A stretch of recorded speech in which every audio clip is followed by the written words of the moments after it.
Hey, what is up? Welcome to Dope and Dharma, also known as Dharma Time for this hour. And as always, I'm the Dharma half, and here's the Dope Doctor, which is the Dope half. So what's up, man? Dope and Dharma. Yeah. And Dope. that's right. And we have a special guest. Let me go ahead and just get her in here right now because I'm excited for this. This is Dr. Barbosa, also known as Dr. Melissa, I guess she has there. What's going on? Welcome. I'm very, very happy to have you today. It's great to hang around with you guys again. How you guys doing? We're doing awesome. Always great to see you, Dr. Barbosa. Yeah, I think she underestimates how enjoyable she is. Like, I don't think she realizes how much we enjoy talking to her. Like, we legitimately do. I think she does. Because we're always like, it's so great to see you. I think she knows. I think she thinks we're just blowing smoke up her butt, though. I don't know, man. Nah, we're being honest. We actually enjoy it. She's probably seen me be rude to people before, so she probably knows that I like her. So so today's show we were talking about we're going to talk about the Texas abortion laws, and so full disclosure, Louis and I are both men. That's how we identify. It is 2021, so we're both men, so we're not able to carry a baby to term, and then. Also, she's a medical doctor, actually, so she can offer an insight that we can't offer. So instead of having two guys who don't really know how to have babies or know the medical stuff behind it talking about it, we brought her along so we can kind of cover all of our bases.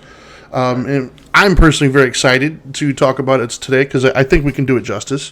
But before we get into all of that, first, let me do some house cleaning and thank you everybody for tuning in. Once again, this is Dope and Dharma. You're listening to us on WPSN 99, or you're checking us out on whatever podcast platform you're listening to. If you're watching us live, then you're most likely checking it out on Facebook.com/WPSN. And if you are watching live, by all means, feel free to comment and ask some questions or put your thoughts up there and we'll cover them. And I see Richard's already doing that. Richard says, what is her PhD in and which field does she work in? You want to field that one, Dr. Barbosa? Oh, he's assuming it's a PhD. Oh, okay. Oh, what field do I work in? That's the question that's live right now? Yeah, he says, what is her PhD in and which field does she work in? Well, actually, I am a doctor of osteopathic medicine, so that would make me a DO. And I am family physician and also an addiction medicine specialist. Right on. Very, very cool. And quite knowledgeable about many things. She's always got some terrific. Oh wow, she's always got terrific input. I'm sorry, I just distracted by some outside. Yeah, there's a hawk that just caught a squirrel in my backyard. I looked up and he's lunchtime. It is lunchtime. Yeah, I'm just sitting there looking at him. He landed on my fence post with a big squirrel. Like wow, okay. He needs to come to my house. That's what makes fun of me all the time. Yeah. My hawk got a lizard the other day in front of Dana, but it didn't get the squirrel. Wow. My hawks, my squirrels tear up my solar stuff, so I'm not exactly mad at him at the moment. Anyways, I digress. Leo says he's tuning in and he's watching with his new granddaughter. Very cool, man. Awesome. Congratulations for that. Member of the family. That's awesome. Right on. All right. So, anyways, let's get started, man. So I'm fully aware that this conversation is going to eventually kind of cover the topic as a whole, but let's at least get started with what the title says, and that's the Texas abortion laws. I didn't read the entire thing, but I got the basic gist of it. Apparently, Texas has now enacted some laws that kind of make it almost impossible for people to get abortions over there. It was already kind of getting harder in most states. A lot of people don't realize that while Roe v. Wade has been settled for many years, there's been a lot of kind of backdoor little laws that have been made that have been making it progressively harder, right? Little things like they would go to an abortion clinic and they would make a new law that says the width of their hallways have to kind of change. And obviously they can't do that because it's a standing structure and it's just impossible. Or they would do things like the surrounding hospitals would take away the privileges of certain doctors if they're known to be performing abortions. So it wasn't an outright illegal to get them. It's just they made it so impossible for everything else around it that it basically made it illegal. So that's been going on for quite some time now. And once again, we'll get to the debate, I guess, at some point. Well, that makes sense, right? Because they've been doing that with pregnancy. Yeah. With putting those stupid little condoms on there to block a pregnancy. They've been putting those stupid little medications, the pills and stuff, prevention, those darn pills to stop you from being pregnant. There's always somebody trying to get in the way of you getting pregnant, so now they're trying to get in the way of the abortion. Yeah. So anyway, I'm just giving background essentially, so people are fully aware as to what's happening. So the fact that Texas came out and made this new law is not exactly a big shock to a lot of people who are aware of what's been going on. It's a little bit more brazen than what they've been doing. And so it's my understanding that some of the major changes were they took away the exceptions for rape or incest. They made it where I think it's 6 weeks now, anything past 6 weeks, where they said the definition they gave is when the heart beat. And that's a highly contested idea, and I'll let Dr. Barbosa get on that in a minute and why that's contested. But essentially, those were the major changes. And obviously there's some backlash. I mean, there's some people who are absolutely excited and happy about that, who think it's a long time coming. And then there's another group out there who are very adamantly opposed to that and think it's, a slip back to like draconian days. So I'll let Dr. Barbosa at least get to the medical side of things as far as what does that mean when they say the heartbeat and things of that nature.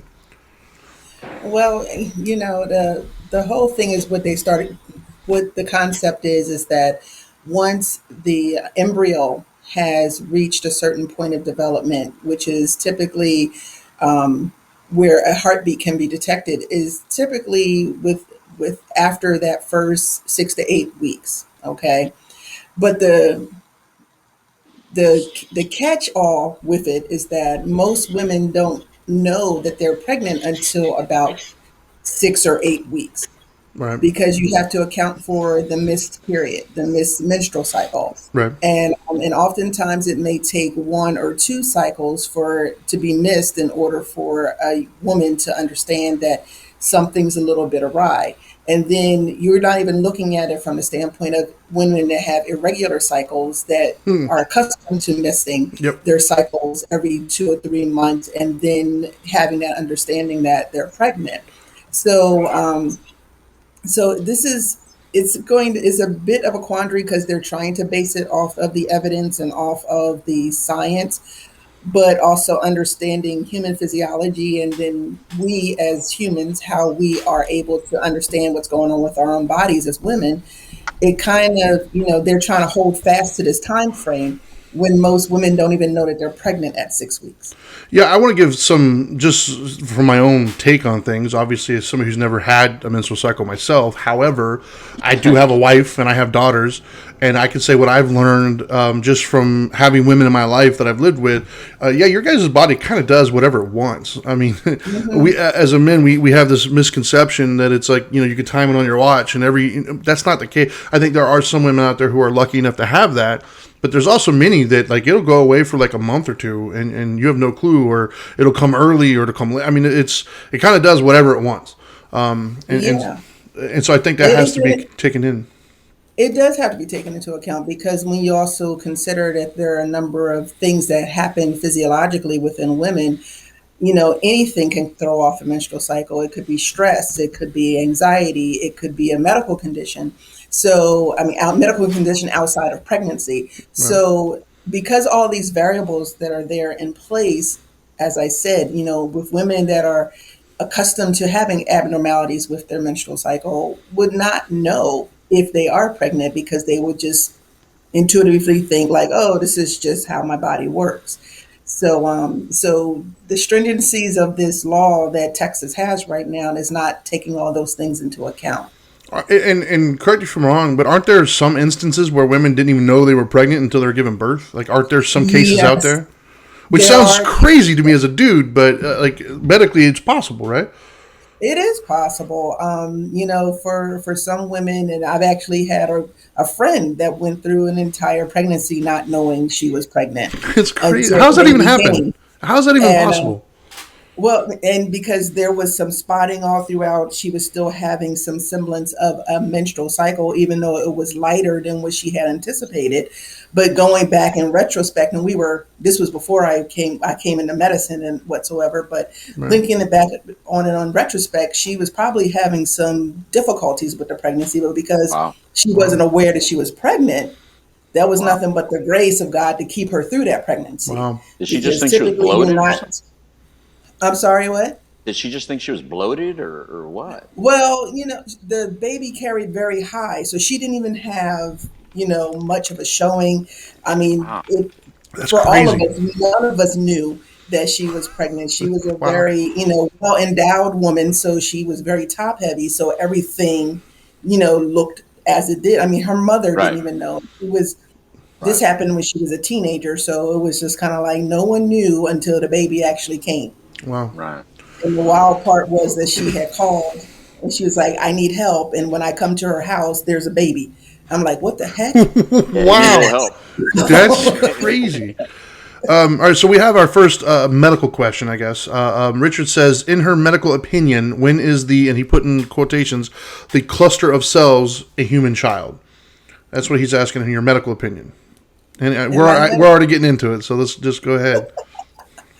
well, I mean, okay. So when you consider that every cell that we have is already living, okay, with the exception of our hair cells, right, and skin cells that slough off. But everything else internally is living. So when you have the union of an egg with a sperm, it's already a living entity, is whether or not we want to give credence to it.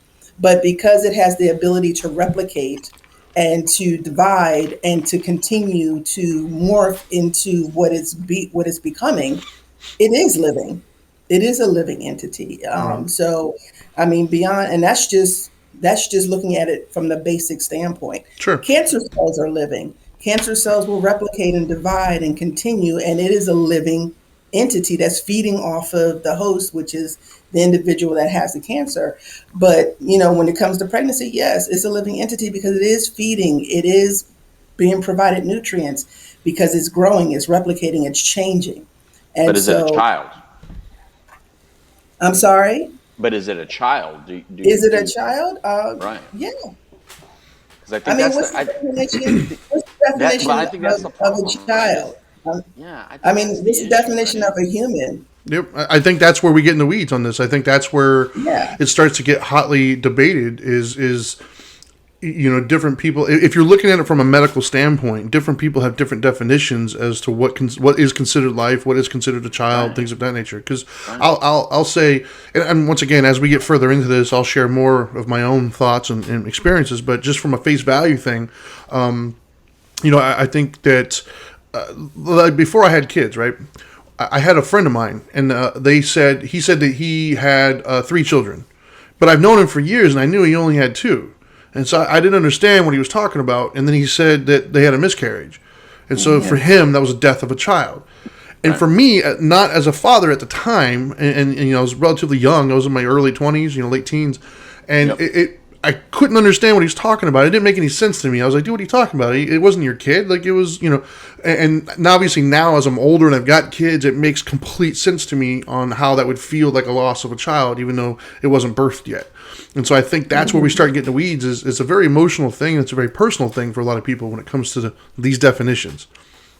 Yeah, and the thing is, when you think about it from the woman's standpoint, this is a changing that's going on within her. So you are carrying on a life form within yourself as a woman when you're carrying a pregnancy. And so from the point that you come to know that you're pregnant, you have an understanding that there is a growth of another human being going on inside of you, no matter what stage it's in. So, so the thing is this whole, people are trying to contextualize this and say, well, it's not really because it can't survive on its own. Well, yeah, because none of us that are underdeveloped will be able to survive Some on our preemies own. can't. Right. Yeah, Yeah. So does that mean we but just that throw them doesn't out? negate the fact that they Right. are human and that they are living. Right. No, absolutely. Louis, you got any thoughts? Yeah. I just in where we're talking right now, my issues definitely have changed with this as well. I think when I was a single guy out there, I could care less. I got to be honest with you. As a young man growing up, if you had even told me that abortion is contested, I wouldn't even understood it because I was in Texas, and I have to admit I've paid for some abortions in Texas that were not mine, had nothing to do with me. Friends that got someone pregnant, they didn't have the money, and they needed some money, And I remember at that time in my life, I could care less. I only looked at it from the standpoint of those of us that were in front of each other. In Right. other words, like when we talk about this is a woman's decision, a woman's right, not to get too far into that yet, but it was always like, okay, yeah, it's your two guys' decision, the guy and the girl, and it's up to them. I never even thought about the child until I had children. And once I had children, and that changed everything for me in regards to what a pregnancy is, because I know how we reacted differently to a pregnancy. Right. I didn't think, while my babies were in my wife, I never thought they were nothing. I never thought they were expendable. I never thought they were something that would not be cherished or honored or loved or cared to any differently, whether they were in or out. Once I knew they were in there, it was on. I Right. mean, my whole life changed. My whole attitude changed. I would let them listen to certain music. I'd put the headphones on her belly. Some ACDC in there. Right, I did. I did Ozzy Osbourne, ACDC, Led Zeppelin. I did that, all that. My point is that my whole view of the life cycle changed.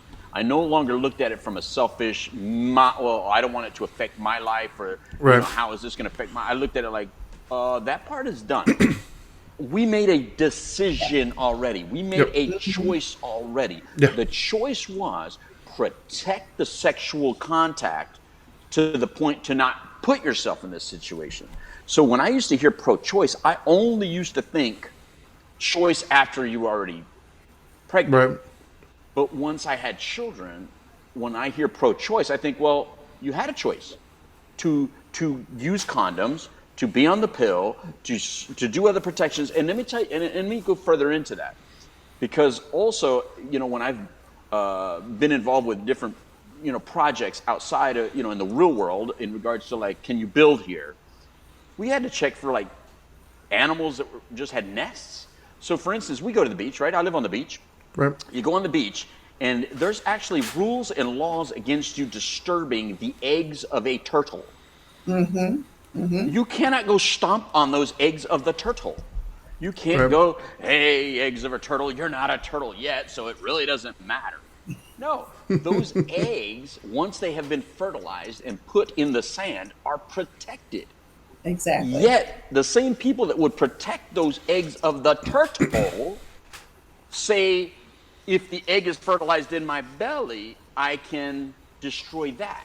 So those are the things that I think that we sound very hypocritical in our world, because it seems like we only think about ourselves. We don't think about the child, because we don't want to call it a child.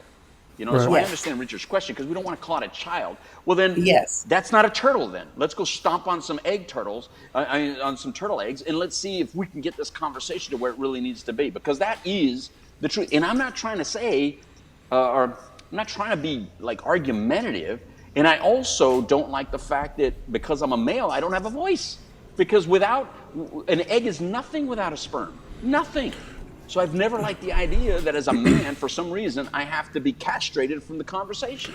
I don't like it. Well, but you bring up a good point, because even when we're looking at all of these sanctions that are going against women, it's it's almost as if it's penalizing women for the ability to have a baby or to be impregnated, Right. where just like to your point, it takes two to tango. Yep. Right. And an egg will not produce a baby on its own. It has to be fertilized by a sperm, which where does that sperm come from?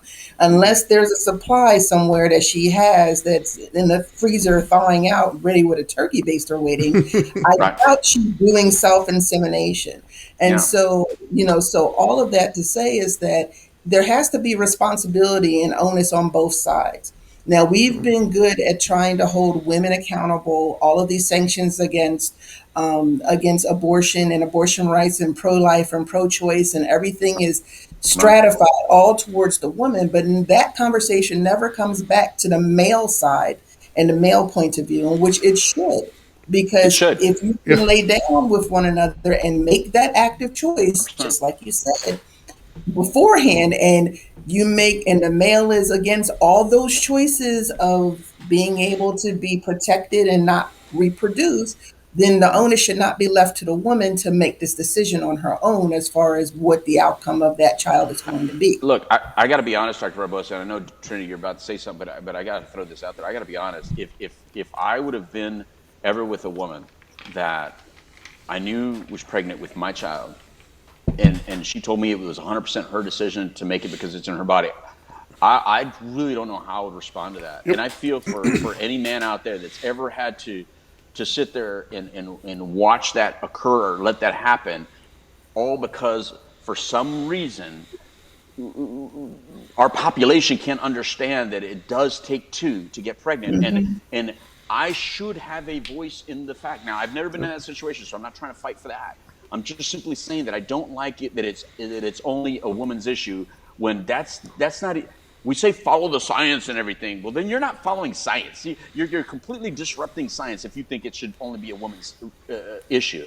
This is a human issue. We are all humans. Mm-hmm. We all participate in the human experience, and we definitely participated in the human experience to have a child. So I don't think it should ever just be one person's decision. Now, if someone has to, like in a business, if someone has to have 51%, somebody have 49%, for that final vote, then I get that women have a 51%. But that means I still have 49% of a voice. Yeah, so there's a lot there. I think that we're not. I mean, at this point, let's just go with the discussion takes us, basically. So, full disclosure, let me first, for my own self, put this out there before and Grace, I see you had a lengthy comment, which I'll get to in a minute. I will say for myself personally, I am against the concept of abortion now that I have children and I'm aware of it, but I'm not necessarily for making laws against it. And the reason why is I don't think I should force my perspective and my opinion on the masses. I think we live in a democracy, and I think that some things I'm going to agree with and some things I'm not, but the majority rules in this country. That's how we've set it up as a democracy, and there are individuals who have religious freedoms, things of that nature, but I don't think we have the right to impose that upon somebody else, to make them think the way we think. So having said that, yes, I am against them myself, but I'm not against other people having the decision for themselves. So with that out there, and once again, Grace, I see it. I'm going to get to it, I promise. But I want to, Darian, I don't want to forget. So, Louis, you bring up a couple points, but the first one I want to touch on is I don't like the idea that men are being, pun intended, men are being castrated from this discussion. I don't like that at all because as a father, the idea that my two children, whom I love very, very much, that I actually fathered biologically, the fact that they potentially could not be here right now because the woman that we both together chose to have unprotected sex that led to a baby, that she could have just woke up one day and says, well, I don't really care what you think. Yeah. I'm going to go ahead and decide now. That offends me greatly. Because as far as I'm concerned, and I've gotten to this discussion many times with people, and it's an uncomfortable one, but we do have to have a factual discussion, and the facts are, once again, Simon, I know you put up there, unless it's non-consensual, which we'll get to, I'm sure. That's a very small percentage, though. The larger percentage is consensual sex, and if you decided to do that, like, you don't have to do that. Like, as a woman, you can tell the man, hey, you don't have a condom, this isn't happening. As a man, you can say, hey, I don't have a condom, this isn't happening. But you guys got caught up in the moment. You made a decision based upon your lust at that moment that resulted in a baby. You can't start screaming choice after the consequences have risen. The choice happened the moment you decided to do what makes a baby. Like, we all know that's what happens. You can't argue ignorance. And so, on that note, yes, I don't like the fact that this idea that's like my body, my choice. Well, you're right. It was your choice when you chose to have unprotected sex. 100%. So 100%. Now that you have, it's our choice because that baby's just as much mine as yours. If a woman can tell a man, well, I don't care that you do. So the man says, I don't want it. And the woman says she does, and she goes through with it, and she can go then after child support for him. Mm-hmm. We should have more of a say-so and say, well, you can't make me have it, and I can't make you not have it. Like there has to be some sort of system in place that makes that a little bit more fair. Because I'm not cool with this whole, once it's here, you have no choice. Because that offends me, man. It breaks my heart to think that my children that I love dearly right now wouldn't be here if she just decided otherwise, and I had no say-so in it. That bothers me. Right.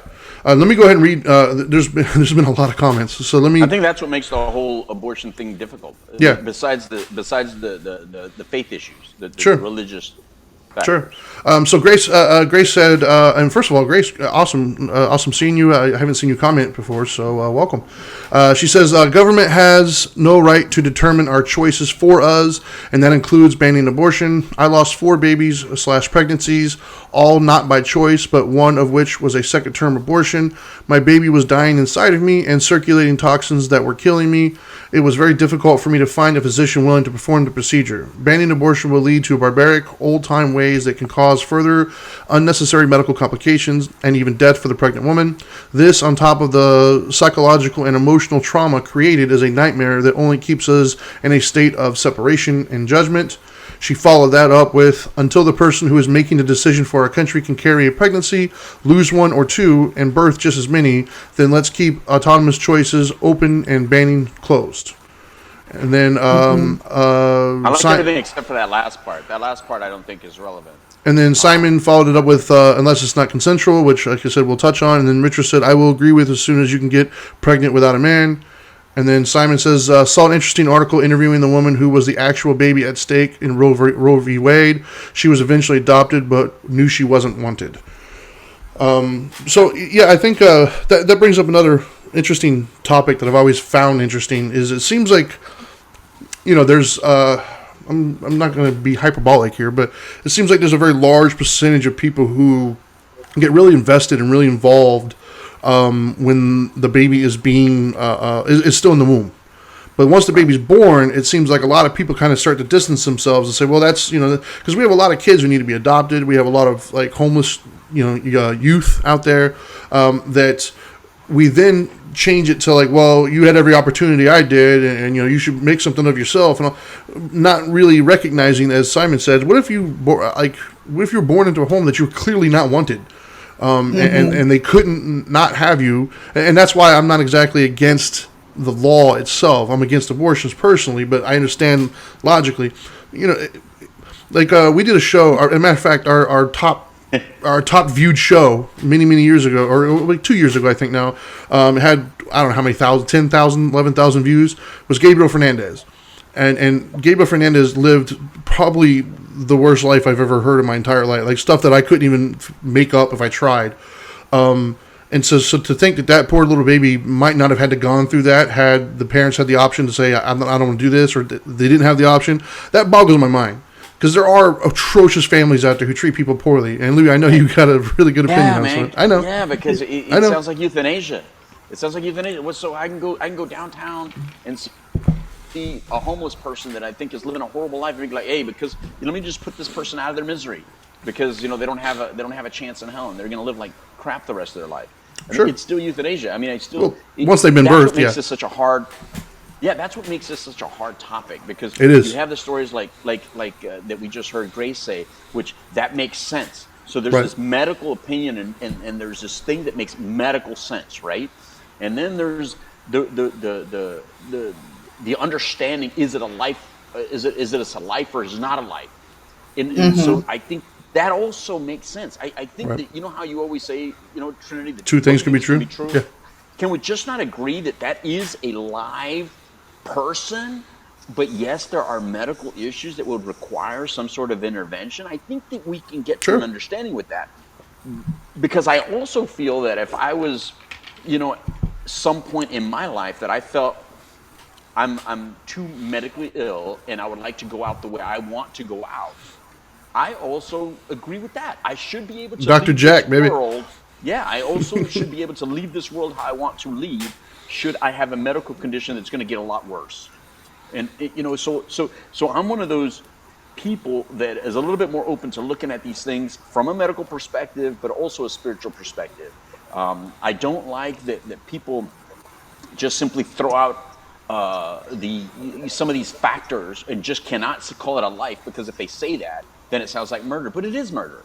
So the same people that believe in putting someone down if they're a criminal, oh, that person deserves the electric chair, sometimes says, oh, but the baby deserves to live. It's like, well, you say you're pro-living, but you're killing somebody if they're a criminal. So it seems like we're just full of hypocrisy in this thing, and I think that we have to get to a point where we just understand that there are medical issues that exist, It does take two to tango, so two people should be involved in the conversation, even though one clearly has a more advantage because she has more of a disadvantage in some of it.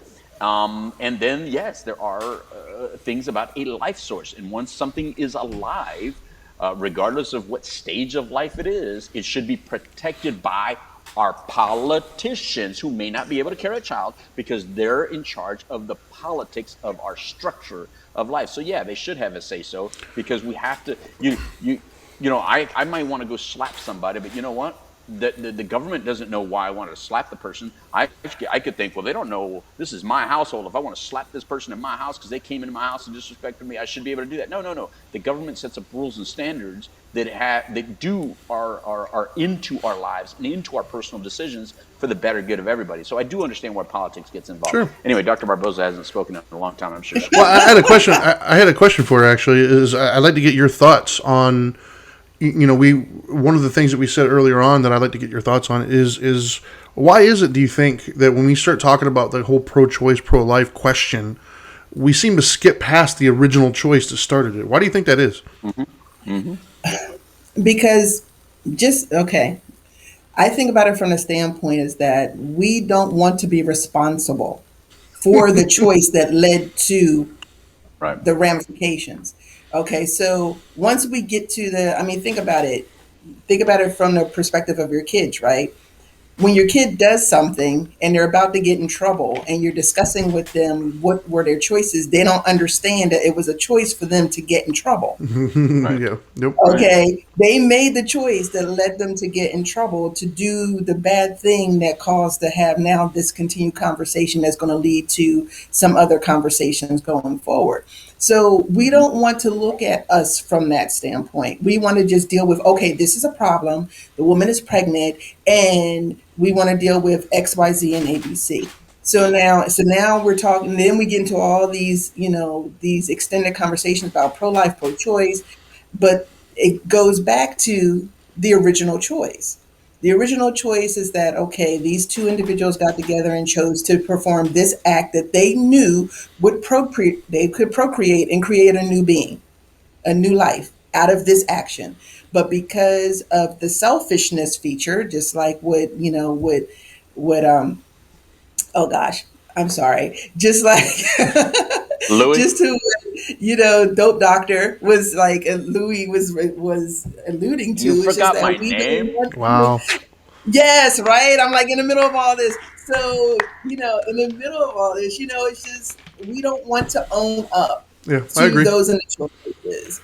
And so but it's time for us to, it's time for all the roosters to come back into the roost and understand that we are all culpable in what's going on today. And this is a conversation that I was just having with my daughter this morning. I said, there are subtle changes, there are subtle things that society has done by okaying and saying things are not so bad over the generations that led us to the society that we have today. So all these things that we dismiss, like, oh, that's not that bad, or this is not that bad, or that's not that bad, led us to this society that we have today. And now we're Yeah. opening up our eyes like, oh crap, this is bad. Well, it's bad because we made compromises over the generations that led us to this point. So, so now, okay, let's get into that whole morality discussion. Okay. Yes, we shouldn't be, engaging in sexual relations prior to marriage. Yes, that's a morality piece. Yes, the morality piece is that we have to, identify with the sanctity of life. Yes, that is there too. But at the end of the day, what these laws are here that are on the books intend to do, whether or not they want to own up to it or not, is that we're trying to legislate morality. And in trying to legislate morality is going back to those 10 laws that were there from the origin of time of 10 commandments that we failed to follow then.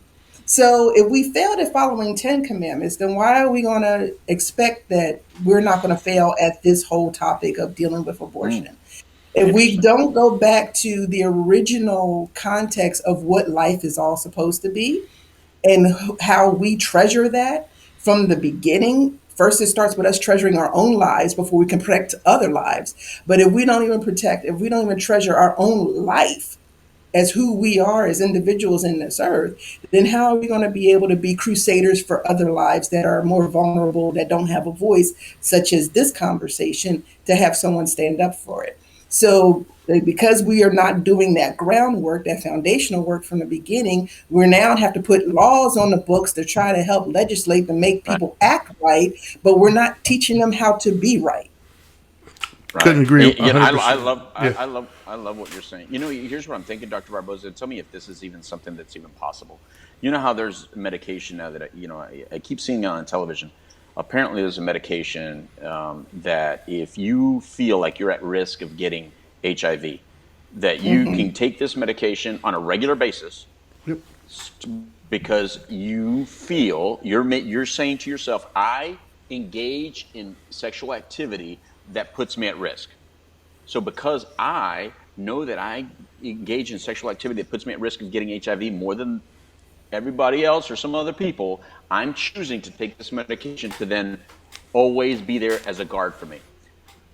Shouldn't that be the conversation then? If you are a promiscuous person and you don't want to take the pill for whatever reason, because I didn't like when my wife took the pill. So what I did is I've always worn condoms. And yeah, I'm saying this on the show. I've always worn condoms, even though prior to Dana, I never wore a condom in my life. And then I'm with my wife now 30 years, and I still to this day wear condoms because it's my choice to make the choice for her to not get pregnant. So she doesn't have to put a pill in her body. I made the choice. I made the choice because that's something that I know I can do. I will forego that. I don't like wearing a condom and I don't like the way it feels and blah, blah, blah. No. It's my responsibility because that sperm is mine. And as long as I can hold that sperm back from going to those eggs, then I'm taking responsibility. So, but I think that's how people should behave. I think that you should take the personal responsibility, if you're promiscuous, to then maybe get on a medication that is always destroying your eggs. You know what I mean? I mean, maybe not the pill that we talked about, but I know there's a medication. What is that?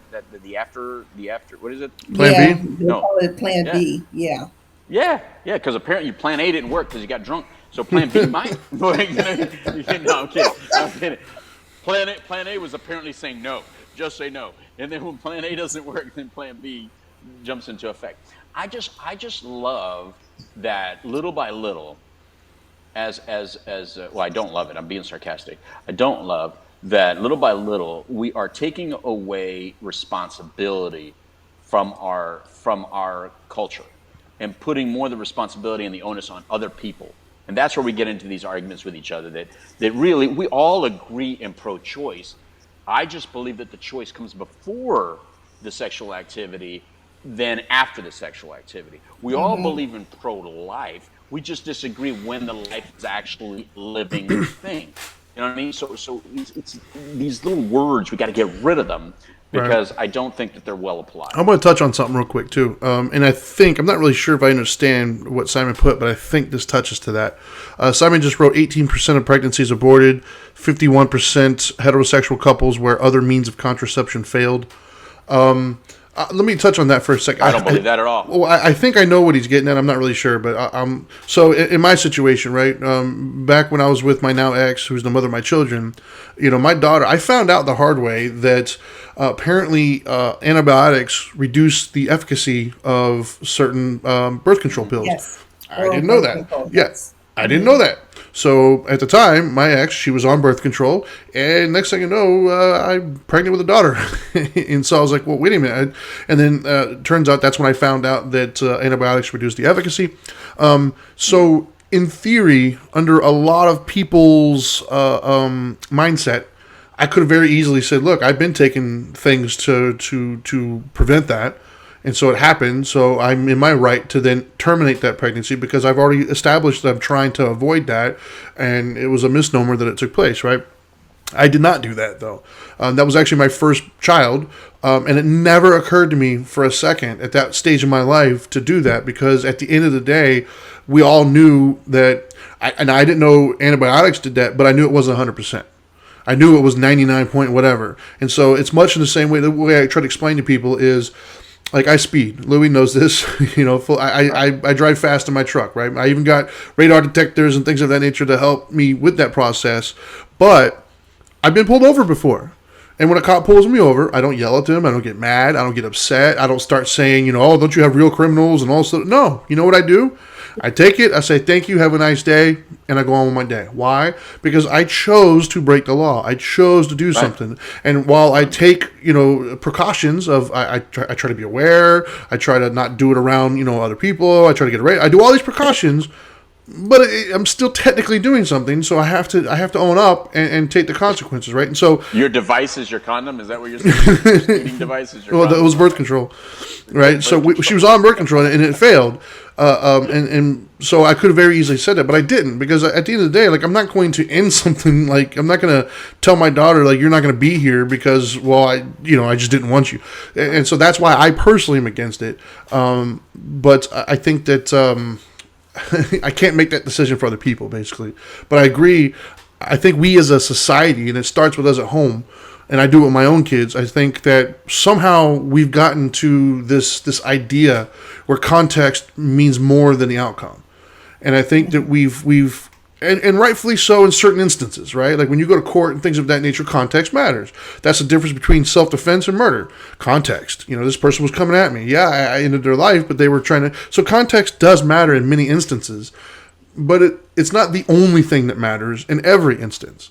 And so I think that we have to kind of veer away from this context as the only thing that matters, because sometimes outcome matters. Because I do it with my kids, right? So two of my two little ones will fight constantly about things, and one of them will accidentally, hit the other one with something, right? And then the other one gets really mad because they got hit, and then the other one gets mad that, why are you getting mad at me? I did it on accident. And then they hit him back, and then they're full-fledged fighting. And so what I'm trying to explain to him is, it doesn't matter what your intention was. It doesn't matter if you meant to hurt them. You hurt them. And when you hurt somebody, you apologize, and you take, because at the end of the day, it was your negligence that caused them to get hurt. Had you been paying better attention, had you been more cautious, had you made a different decision, had you not even been there, they wouldn't have got hit. But you made a mistake, you overlooked something, whatever it might be, unintentionally you hurt them. They don't care what your intent was when you hurt them. All they care is, you just hurt me, and I want, validation for that. And so I think we have to start that at home, and realizing that while context matters in many things, the outcome matters too. My mortgage company doesn't care if, hey, this was a rough month. Sorry guys, I'll just pay you next month. They don't care. It's still due. And so I think that we have to get better at doing that as a society. We've gotten really good at getting away from the original black and white and going into the more gray and the context. But I think we went a little too far, and we need to kind of back it up a little bit. And accountability and responsibility, I think, are something we have to reemphasize. Well, and some of these statistics that I know that Simon's putting up, I think we also have to take into account that this is self-reporting.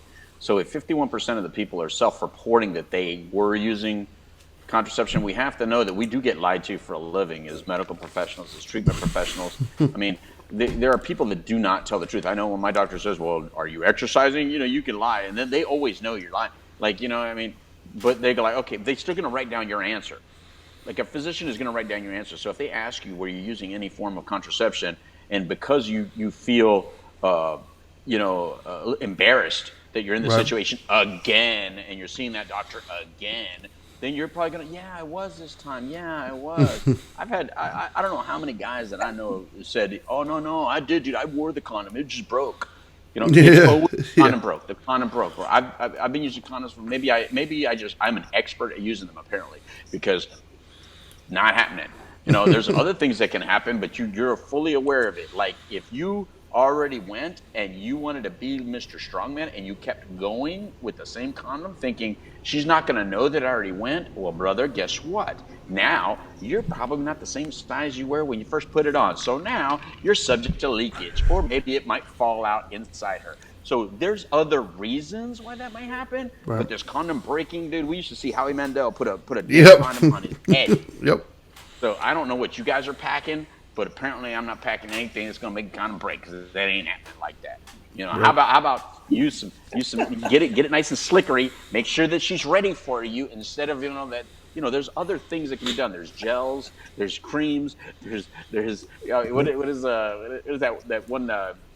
Oh my God, never mind. I'm not going to give you guys those tips. That's another show. But the point is that there are other issues that create dryness or friction and stuff like that. Take care of yourself, man. You guys get smarter with it. But I do not believe the statistic of 51% is this. And then he put up another statistic that said 75% of abortions are those below poverty level. So are we just trying to say that the medications that we use for poor people is different than the medications we use for people that are not below the poverty line? That the condoms that we use for poor people are different condoms than the ones that above the poverty line? No. Look, we got to stop with any kind of victim mentality if we want to get to a good place with these conversations. All these conversations are going to hurt some feelings. These conversations are going to rub somebody wrong. Yep. And I'm not here to point any fingers and say you're wrong or you're a bad person or anything like that.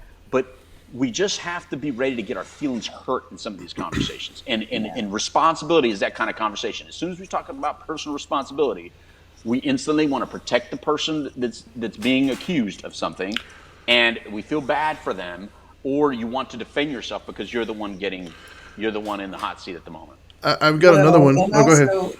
Yeah, I was going to say, just also to that point of that statistic of that the 75% of those underneath poverty are experiencing abortions. We also have to take note that a certain named clinic has tendencies to place opportunities and scenarios within those communities. So they're either in communities that are underserved, communities of low socioeconomic context, or even they strategically place themselves near university campuses because they're offering those opportunities to those young women and making it, at first it starts off with, oh, okay, we'll give you, free contraception and those types of things and STD treatment and stuff of that nature. And all of that lays the foundation for ultimately utilizing abortion as another form of birth control.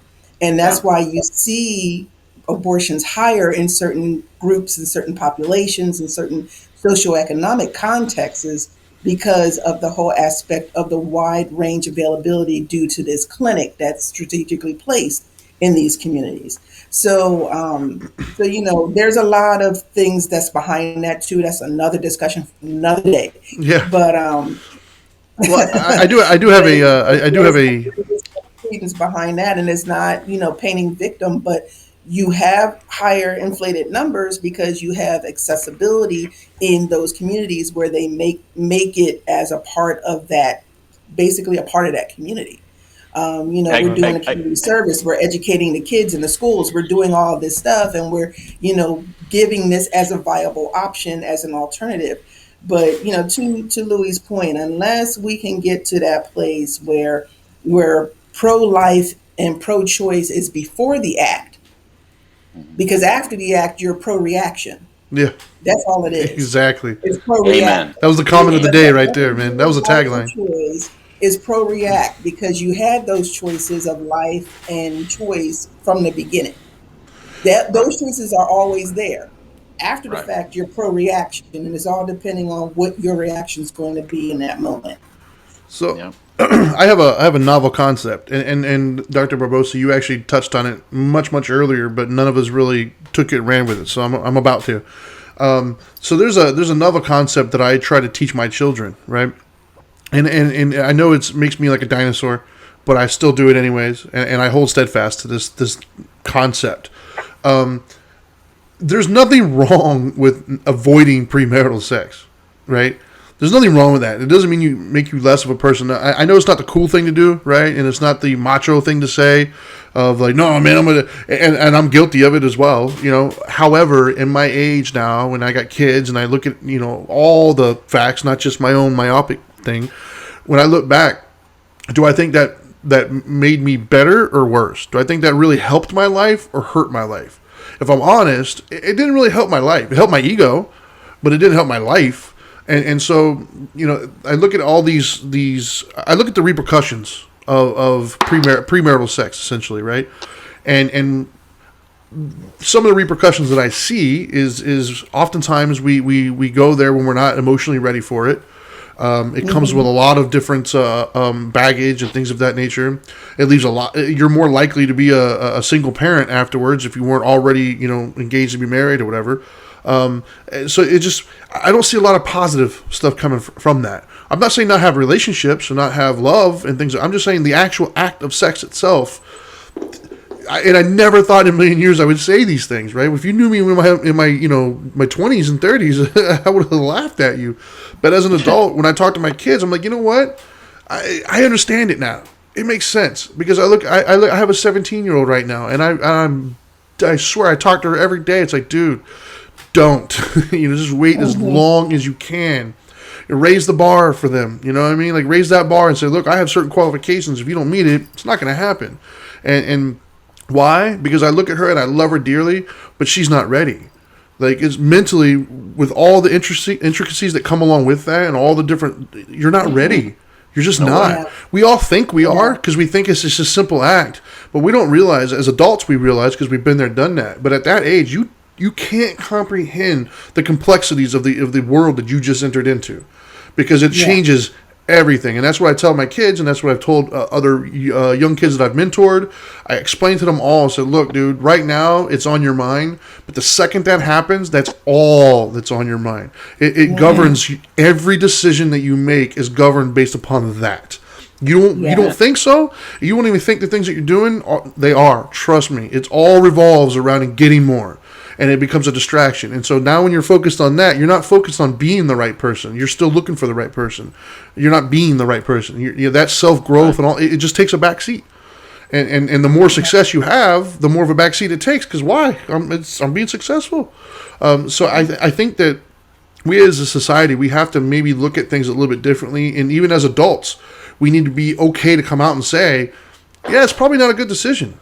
And even though I did it probably wasn't a good decision for me either. Like, it didn't really help my life. It helped my ego, sure. I feel like a big man on campus, but did it make me a better person? Probably not. Did I potentially hurt some people along the way? Probably. Like, are any of those things good? No, they're not. Right. And and 2 points to that, because you're not a dinosaur, and yes, you're having these conversations and you're trying to put it in a context where they will understand.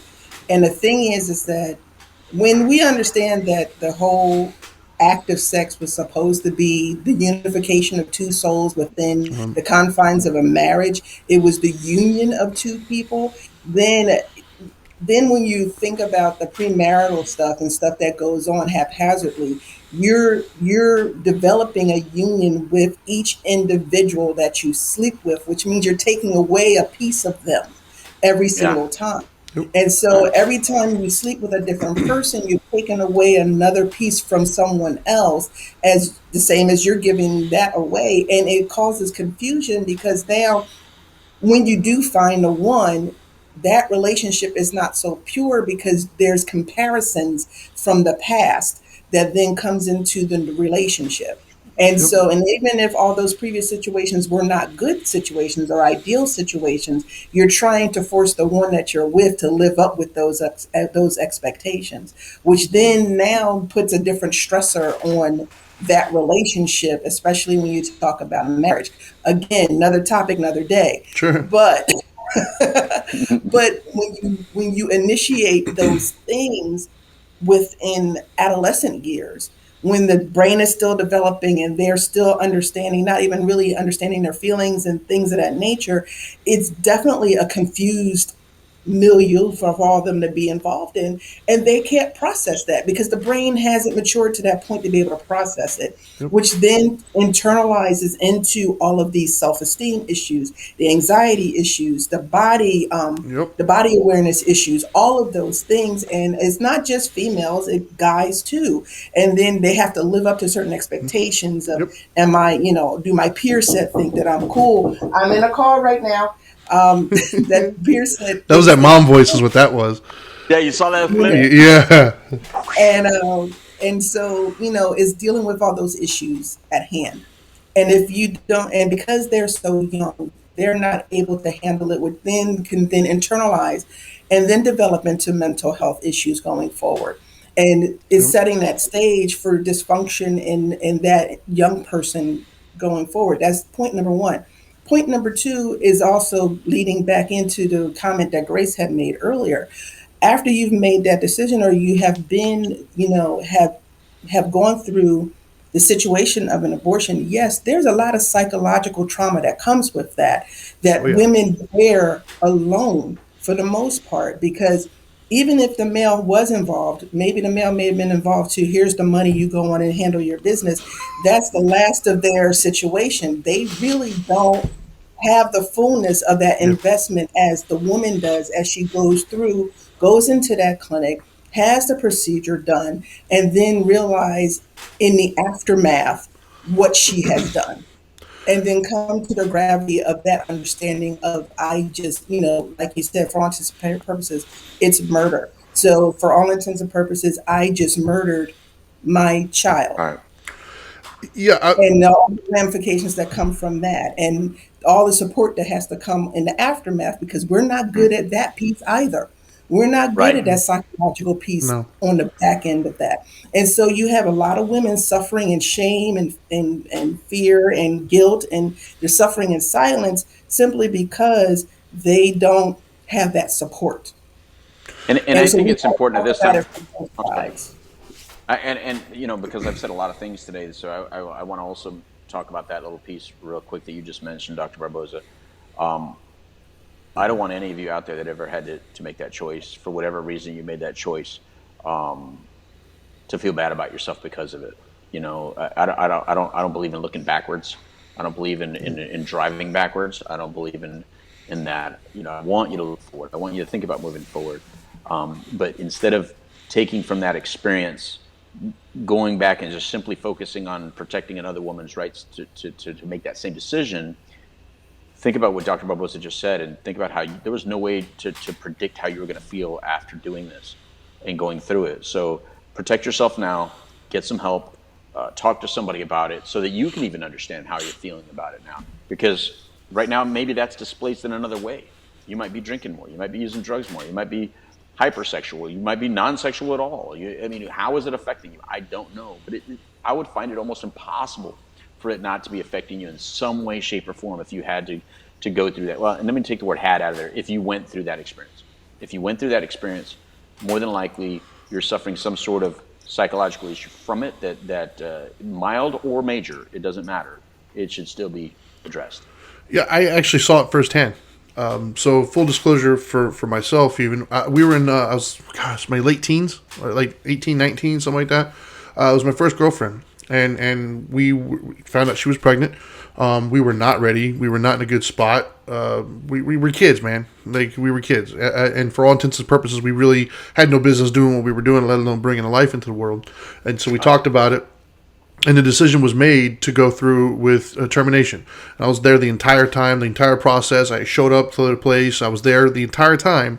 And then turns out, we found out when she went in to get the procedure, it was ectopic, I think it's called. So it was never going to come to term in the first place, and they actually couldn't perform the procedure because it was ectopic. So they basically told her to go see her OBGYN and kind of helped her through the process, and nature kind of took its course on that one. However, during that process, when the intent was to do that, it was brutal. Brutal. It's been, God, dude, I don't know, 20 plus years. I still remember it like it was yesterday. Like, I can emotionally put myself right back in that same position right now. And I'm not gonna lie, that factors into my decision making today. That's one of the reasons why I'm so against it, is because I saw what it did. I know what it did to me, let alone what it did to her. And so, no, like, it came at a very severe cost. And once again, that cost didn't even go away even after we realized that it couldn't happen, and nature was going to do it for us. Just the process of coming to that decision left a reverberation that continued on, probably still to this day. And so, yeah, that's a very real thing. And I think I think it's almost impossible to fully understand what that will be until after the fact, which is yet another reason why I don't think people at that young age are mentally ready for sex, because that does potentially come with it. Like, all these decision making, all these nuances, all this stuff, like, you're signing off and agreeing to participate in the probably, I'm going to say, one of the most, if not the most complex we as a human species has to deal with, is sexuality and all the emotions connected to it. That, like, this is a spiritual show, obviously, so in Buddhism, they even said, if there was another thing on this earth as hard to deal with skillfully as sexuality, nobody would reach enlightenment, including the Buddha himself. And he said that. So that's how difficult this thing is to relate. And even myself, the Dharma guy, the only area that I really see myself consistently struggling in is sexuality, right? And it's not the act of, it's just when you're involved intimately with a partner, it changes your attachment and your detachment to things. You care about stuff that you normally wouldn't care, and the way I explain that to people is, if the cashier at Walmart told you they thought you were ugly, would you care as much as the person you just slept with told you the same thing? Of course you wouldn't. The person who you slept with told you you're ugly, you're going to care a lot more. And it's the same words, but it came from a different person that you have now a different bond with. And that's what I'm talking about. It is the single hardest thing to relate to skillfully. And at that age, man, just going into it, it really, put it this way, and this is anecdotal. I've talked to a lot of women in my life, and I have yet to hear a woman say to me that their first time they would do it all exactly the same. I've had so many women telling me I would have waited, I would have done it with somebody different, and at the time they were sure, but hindsight looking back, almost all of them have told me that they would do it differently. That has to count for something. And you said that young people aren't ready for sex, Trinity. So I would add to that. I think there's a lot of adults that aren't ready, because I'm pretty sure that the numbers. There's a lot. I'm pretty sure that statistically more adults have abortions than younger people. Probably. So I'm going to assume that there's a lot of adults that just aren't ready for that either. There's a lot of people that do it for all the wrong reasons, trying to hold on to somebody, trying to keep somebody, and not just sex, but more importantly, unprotected sex. He won't like me as much, or this may not happen, or he's going to go out with that other girl instead of me. And then for guys, you start convincing yourself, well, man, if I wait and then I go get a condom and come back, it's not the same. We're in the heat of it right now for whatever reason, man. I just think as adults, there's a lot of other complications as well, and it becomes too easy at some point to just, out of sight, out of mind, like it's not like it's nothing. And so these conversations, when we turn something into something inanimate or unreal or not alive, it's easier to make these decisions without ever thinking about the consequence. Whereas in reality, that woman is thinking about the consequence, just like Dr. Barbosa just said. For a guy, maybe you could just turn around and be like, whatever, man, like she said, go handle your business. And so, you don't care that you get 50 women pregnant and then end up with 4 kids. Because I'm pretty sure, because we all know guys like that, man, that have like 4 or 5 kids from 4 or 5 different women. That means that there's probably like another 4 or 5 abortions out there besides those 4 or 5 kids that this person already has. You know what I'm saying? So it's just like, what are you thinking, man? What are you thinking? You're traumatizing people. And this is not a badge of courage to see how many women can you get pregnant, and you're spreading your seed, how cool you are because you got this baby mama and this baby mama and this baby. No, man, you're actually a real jerk off. You know what I mean? Because you're sitting there and you're not taking responsibility about the one precious thing that you do have. And that's your seed. Your seed is your personal responsibility, man. You know what? You don't get pregnant. However, when you take care of yourself, you didn't get that pregnant. Whatever you use to take care of yourself, that didn't get pregnant. But when you use a woman to take care of you, she may get pregnant. So take responsibility for what you got. Don't just throw it all on the woman and then put her all in the situation and then go back and vote on this like you did something, great. No. What you need to do is you need to take care of yourself. And I think somehow we need to hold people accountable to that a little bit. Yeah. I just don't know how to do it. I don't know where that is. I don't know how to hold the man accountable for allowing this to happen in the first place. But I've heard a lot of guys say, well, I thought I was sterile or whatever. No, come on, man. Just wrap that rascal. We don't have to deal with this. Period. Wrap that rascal. Learn how to use the damn thing. And you ain't got to worry about it. That's it. And before we get to our final words, I'm going to piggyback off of that and take the other perspective as well, right? The other half of that equation. Too many times, when we talk about marriage and sex, right? You talk to a lot of women who even have kids, for instance, and ask them about would they marry that person or whatever, and they have this laundry list of expectations and requirements before they were to say, marry that person. And yet they didn't have that exact same list for the person that they gave a child to, right? Mm-hmm. So they think more about committing to somebody than they do bringing a life. And ladies, let me tell you, as a father, the greatest gift that you could ever give a man in this entire planet is a child. That is the best gift. There's nothing you're going to do. I don't care if you know this dude forever and you're married him and it doesn't matter. There's no gift that you're ever going to give them that's more amazing and more benefit than a kid, period. And so I encourage you to try to raise the same standards that you would have to say, I would say I do to somebody and marry them. Try to have those exact same standards, if not more, when it comes to bringing a life. In other words, don't bring a life in and say, oh, it just happens or whatever, but then I'm not going to marry you. No, man, if anything, reverse those, but they should be up there together. So anyways, Dr. Barbosa, thank you so much for coming on today. We went over a little bit, but I'm going to give everybody their chance to do our final words, and these would be your last couple minutes. Just go to her. Okay. I'm good. Well, just to the point that you made, Trinity, when going back to what we were saying originally, when we think of life as just that, as a gift, then we will make stronger decisions. We will make better decisions as far as how we are handling situations before the act, during the act, and after the act. That way we can truly be pro-life and pro-choice on the front end of the argument, and instead of being pro-reactive on the back end.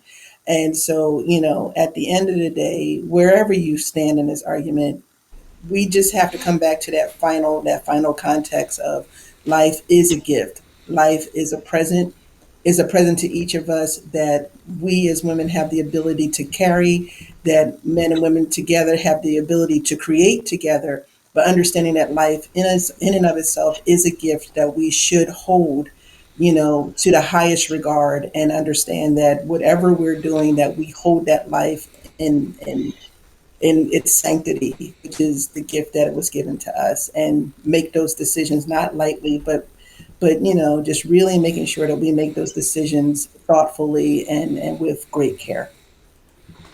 Well said. Well said. So before I give my final thoughts, once again, thank you so much, Dr. Barbosa, for joining us. I know we hit you with the hard ones quite a bit. You were on the Toxic Masculinity show. You've been on this one. So, however, I hopefully you read that as it speaks very highly of how we think of you, because I 100% never doubt that you're going to offer value and you're going to offer the grown-up voice in the room. You're the mother we all have, we all want, basically, right? So, thank you again for offering your perspective and joining us today. I know it was last minute as well, so thank you so much. And Louis just had to go, so no worries. And thank you also, everybody, for tuning in and commenting. I tried to get to all of them. I know there's quite a few. It's a very emotional topic. People got a lot to say. So thank you again, Grace, Richard, Simon. Thank you guys all for putting your 2 cents in. If I didn't get to it, I didn't ignore it on purpose. There's a lot going through, and we wanted to keep the flow going. So, my final thought. Also quickly, by all means, you can follow us on social media. I'm at the Dharma Guy. He's at the Dope Doctor. We are at WPSN99. You can check us out at youtube.com/Dharma Time, or you can check us out on any of your major podcast stations. We're always available. If you think there's value, by all means, like, share, comment, that kind of stuff. So real quick, my final thoughts. I'll make them fast. I agree with everything both of them said. This is a very touchy subject for people. However, nothing ever gets solved if we avoid touchy subjects. We have to learn how to be able to talk about things, disagree, respectfully with things. But more importantly, we have to understand that not everybody's going to think the way we do, and that's okay. That's the country we live in. There's going to be people out there who agree with me, who don't agree with me, and that's okay. That's why I said I personally am against it for myself and the people who come to me and ask for my personal opinion. But I don't know if I agree that this should be outlawed, only because I don't like pushing my perspective and my my judgment process onto somebody else, because I don't live their lives. I'm not going to come afterwards and help them pay their bills and things of that nature. So I don't know if I should be a part of that. Having said that, I do agree that we have to think prior to, right? So the whole pro-choice thing, we have to stop acting like the pro-choice comes after the decision was already made to have unprotected sex, right? So the choice does come before that. You chose to do that. You don't have to do that. We can live our entire lives and never have sex, right? I have a 12-year-old daughter who's made 12 years of living and never once had sex, right? So it is possible to live without it. So if you willingly go in and participate in it, just understand there's a responsibility that comes with that. Much like, there's a license we have to have to drive a car, and there's a responsibility. Well, it's a responsibility when you have that act with another human being, especially if it's unprotected. So, anyways, food for thought. There's no right or wrong answers in this situation. We're all just trying to have a philosophical discussion. Thank you so much for being a part of it, and that's all I got. So now that you know better, do better. And until next time, I shall see you. Peace.